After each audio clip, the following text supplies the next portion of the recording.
皆様こんにちは。ロンドンハーモニーライフにお越しくださりありがとうございます。4月中旬のロンドンの住宅街です。桜がすごく綺麗に咲いていました。3月は我が家の窓から枝しか見えませんでしたが、4月になって新緑が芽吹いてきました。緑と赤いバスのコントラストがとても綺麗です。今日は春のキッチンメイクオーバーをお届けします。最後まで楽しんでいただけたら嬉しいです。まず私がすごく嫌いな部分をご紹介します。このキッチンのカウンターに雑に置かれているグリーン、そしてごちゃごちゃした水切り棚で、奥にブリタの浄水器、そして極めつけがこの壁掛けのスパイスラック、この下に、これどうしようもないんですけど洗濯機。この空間がめちゃめちゃ嫌いなんです。で、早速主人にスパイスラックだけは取ってもらいました。ここは賃貸なんですが、この部分を温かみのあるイギリスのコテージ風にメイクオーバーしたいと思います。はじめに多肉を置く棚を作りました。コテージ風にしたいので木材を使っていきます。これは10センチ程度の幅の材料でこの字型の棚を作りました。キッチンシンクが近いのでニスを塗って防水としています。そしてスパイスラックも木製のものを取り入れました。これは探しに探して Facebook のマーケットプレイスで個人の方から購入しました。売り主さんの最寄り駅まで取りに行ってお金を払って今帰ってくるところです。これも軽くニスをかけていきます。スパイスラックとしても使うのですが、飾り棚的な要素も入れたいと思ってます。次はヴィンテージのステンドグラスです。これは過去の動画にもありますが、ずっと前の飲みの市で衝動買いしたものです。その飲みの市ではこのステンドグラスが10枚あって、同じものがでかなり悩んでたんですけど、売り主さんがこれ全部買ってくれたら家まで送ってあげるとか言われて、いや10枚いらないんですけど2枚本当に買おうかなと思ったぐらい悩んでましたが、1枚しか買いませんでした。そしてこれちなみに1枚10ポンドでした。もう衝撃のお値段でした。これ見るたびにもう1枚買っとけばよかったのと後悔するのですが、電車で持って帰ってきた時めちゃめちゃ重かったので絶対2枚は無理だと思いました。ビクトリアハウスからやってきたステンドグラスが枠を縫って蘇りました。小腹が空いたのでランチを作ります。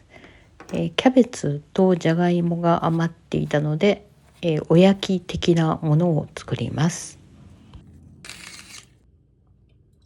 ところで前回の動画で初めてナレーションをやらせていただいたんですが、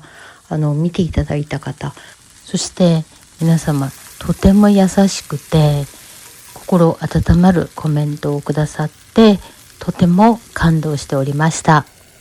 いいねをしてくださったり、ご登録までしてくださった皆様、本当にありがとうございました。皆様のコメントで結構多かったのが、元気な声を聞けてよかったですとか、今までより身近に感じることができましたっていうコメントでした。私もそれを見て、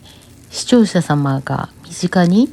お友達のように感じることができて、とても嬉しかったです。そしてスペシャルサンクスとして日本の方で1個目をくださった鬼山さん。私は鬼山さんはナレーションの神だと思ってますが、そんな鬼山さんから褒め言葉をいただいて、私はむせび泣きました。そしてその1個目とほぼほぼ同時に LINE 電話をくださって、よかったよと褒めてくださったポッコマさん、もうめちゃめちゃ嬉しかったです。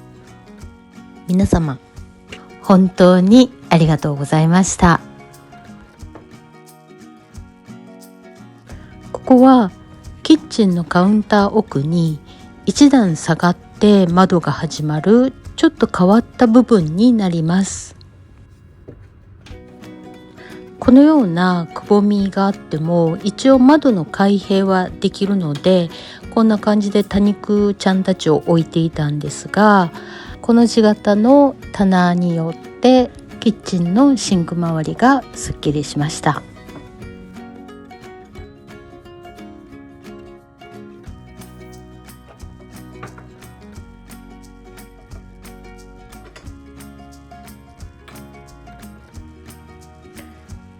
ちょっとした猫ちゃんのフィギュアも置いて、ちょっと和める空間にしました。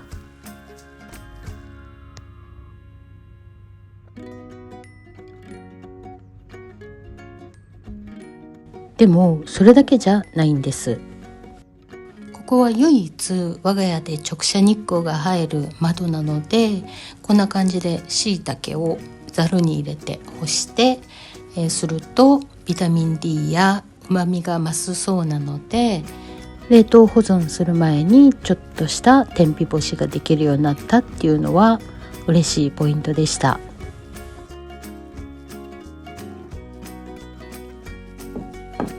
次はスパイスラックです。先ほどの棚の余りの材料を切ってニスを塗って、で4箇所フックをつけて、こんな感じでスパイスラックの一番下に留めていきます。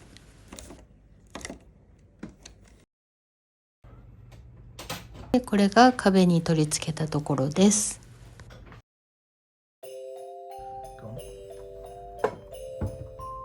ステンドグラスはここに立てかけます。でもこれでかなりコテージっぽくなってきたかなと思います。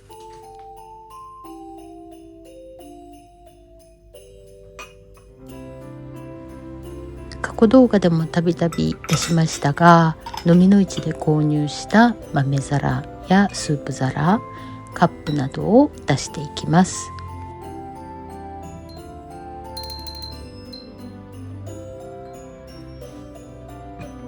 これらの2つのベルはセカンドハンドショップで買いました。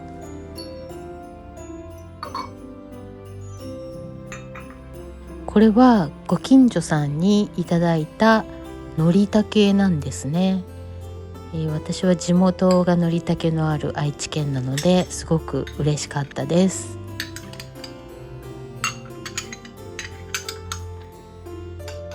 まだどれをどこに飾ろうかわからないんですが、こうやって全部出していくとなんかワクワクしました。いろいろ悩んだ末、真ん中に少し存在感のあるもの、例えばスージー・クーパーのスープ皿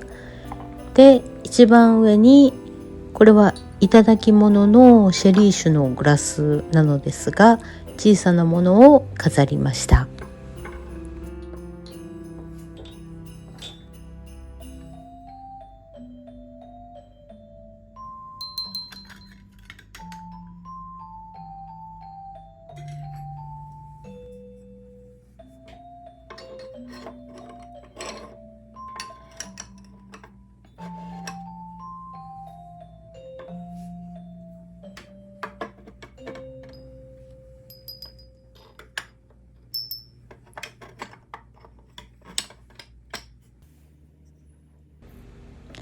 一番下にはスパイスの小瓶を置いていきます。このギンガムチェックの蓋の小瓶すごい可愛いんですが、ちょっと足りなくって、2つはそのまま買ったままの瓶を置きました。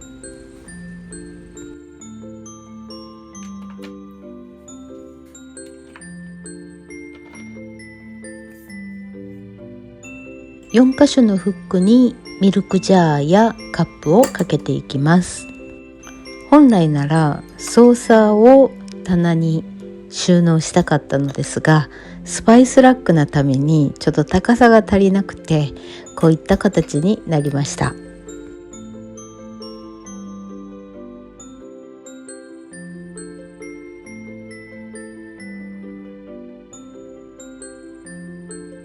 ステンドグラスを置いたことにより、黒いワイヤーの水切り棚が目立たなくなって、そのまま使うことにしました。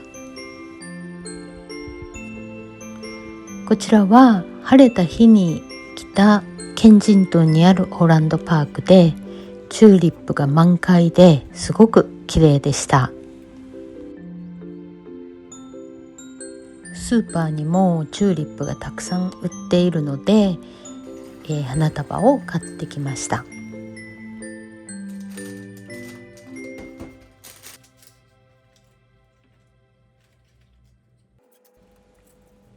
コテージ風のインテリアといえばやはりお花だと思いますが、チューリップを自然に生えているかのような感じでアレンジして、このコーナーに置いて温かみのある空間を作りました。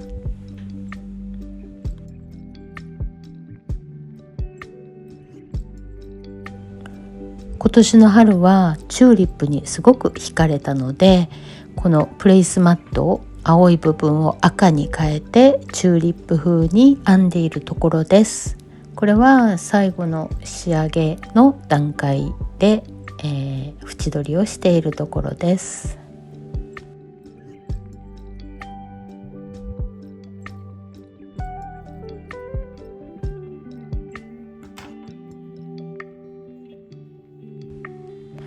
この色味はチューリップから得たんですが、このお盆のお花の雰囲気にもちょっと似てました。そして、本物のチューリップにもすごくよく合ってるかなと思います。そしてここにもステンドグラスにもチューリップがありました。で、これをブリタの浄水器の下に置いていきます。そしてこれは義理のお母さんが編まれたものなのですが、すごく器用ですよね。で、どうやって使おうかちょっとわからなかったんですが、これをここにこんな感じでかけたら、プラスチックの冷たさが消えておしゃれな感じになりました。最後はテーブルクロスになります。これはかなり前の飲みの市ですごく安く購入しました。いちごちゃんが本当に春な感じで、これをかけたらアフタヌーンティーがしたくなって、でもスコーンやおやつはないのでサンドイッチだけ作ってみました。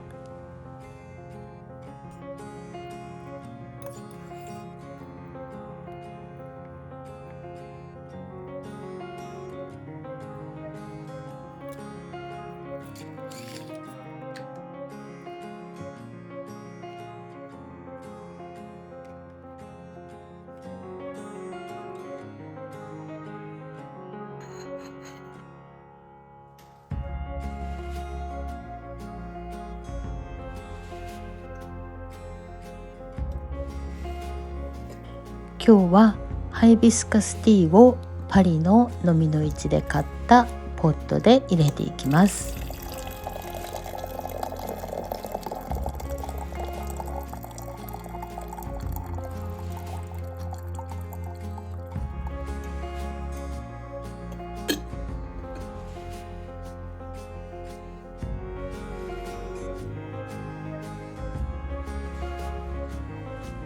私はイギリスのリサイクル文化が好きで、のみの市にも結構行っていたのですが、購入したものを使う時だけ見るというのではなくて、いつもどこか見える場所に飾っておきたいというのがあって、メイクオーバーは本当にずっと考えていたことだったので、今回実現できてすごく嬉しいです。